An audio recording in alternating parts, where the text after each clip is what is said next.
Everyone, আসসালামু আলাইকুম। আশা করি তোমরা সবাই ভালো আছো। আলহামদুলিল্লাহ আমরাও বড় মতো ভালো আছি। ওয়েলকাম করছি আমাদের নতুন আরও একটা মিনি ব্লগে। আই হোপ সো তোমরা বুঝে গিয়েছো যে এখানে কি কিসের ব্লগ শুরু হতে যাচ্ছে। তো নুসাফের বার্থডে ব্লগ। যাই হোক, এই দিনটা খুব সুন্দরভাবে উদযাপন করার আমাদের খুব ইচ্ছা ছিল। যাই হোক, অনেকগুলো কারণেই করা হয়নি। ছোটোখাটোভাবেই যেভাবে পেরেছি ছেলের বাবা খুশি করিয়েছে, আলহামদুলিল্লাহ। সেজন্য নুসাইফের বাবাকে অনেক অনেক থ্যাঙ্কস। তো এটা হলো আগের দিন নুসাইফকে হেয়ার কাট করিয়ে নিতে আসছিলাম। অনেক দিন হয়েছে নুসাইফের হেয়ার কাট করানো হয় না, চুল ফেলে দিয়েছিলাম পুরোপুরি, তো এরপর আর হেয়ার কাট করানোই হয়নি। তো এখন যত চুলগুলো অনেকটাই বড় হয়ে এসেছে আর সামনে বিয়ে শাদিও পড়ে গেছে, তাই আর কি চিন্তা করছিলাম যে হেয়ার কাটটা করিয়ে নিই। আর পরের দিন নুসাইফের বার্থডেও, তাই আর কি সেই করেই প্ল্যান করা আর কি, যে হেয়ার কাটটা করিয়ে নিয়ে যাই। তো আলহামদুলিল্লাহ আমার ছেলে কিন্তু হেয়ার কাটটা মাশাআল্লাহ বসে বসে চুপচাপই করে নিচ্ছিল। তো এবার দেখো, খেয়াল করে আমি দূরের থেকে বসে বসে ওকে ভিডিও করতেছিলাম। ওখানে ও সবার সাথে কোঅপারেট হয়ে সুন্দরভাবে দেখো হেয়ার কাট করতেছিল, যেভাবে ইনস্ট্রাকশন দিচ্ছিল সেভাবেই করে নিচ্ছিল। এভাবে করে সেভাবে করে চুলটা সেভাবেই বসে বসে কাটতেছিল একা একাই। আমি দেখে খুব অবাক হয়ে গেলাম। এই ফার্স্ট টাইম নুসাইব চুপ করে বসে রয়েছে, হেয়ার কাট করে নিচ্ছে।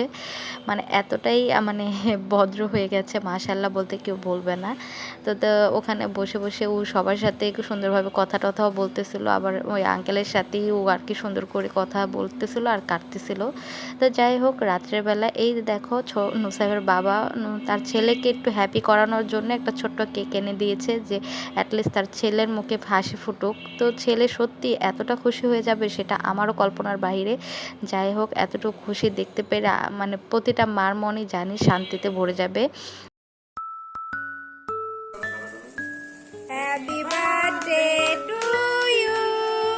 Happy birthday to you. Nusai.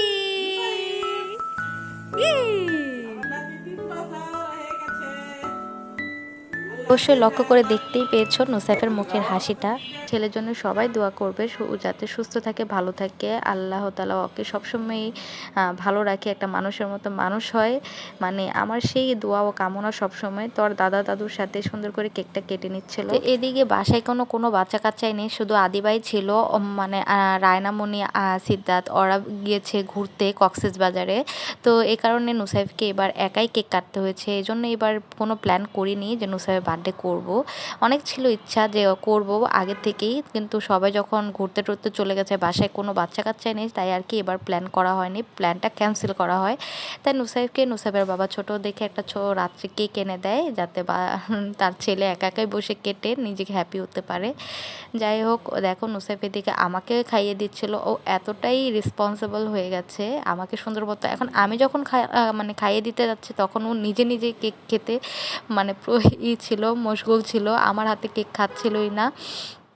যাই হোক, আর বার্থডেটা ও নিজে নিজে এতটুকু এনজয় করেছে, আলহামদুলিল্লাহ আমি এতে অনেকটা খুশি। আমার ছেলের মুখে এতটুকু হাসি এসেছে, এই জন্য আমি অনেকটা খুশি। তো আজকের মতো এই পর্যন্তই, ভালো থাকবে, সুস্থ থাকবে। আর এই ব্লগটার পেছনে মূল কারণ হলো নুসাইফের সাথে স্মৃতি ধরে রাখার জন্য, যাতে নুসাইফ বড় হয়ে এই মোমেন্টগুলো এনজয় করতে পারে, দেখে নিজেকে খুব হ্যাপি ফিল করতে পারে। তাই আর কি ওর জন্য এই ভিডিওগুলো করে রাখা। সো আই লাভ ইউ বাবা, আল্লাহ হাফেজ।